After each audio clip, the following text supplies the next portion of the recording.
না 13 বছর। ওইটা আমার ছেলে হয়েছে।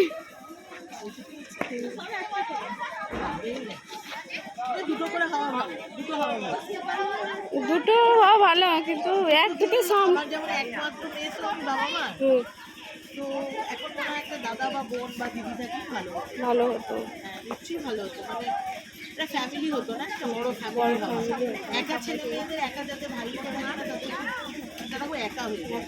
আমরা আজকাল তো কিছু মনে করো না, বন্ধু বান্ধবরাও ঠিক না, এখনো তাও নিজের ভাই বোনের মধ্যে যদি ঠিকঠাক করে মানুষ হয়।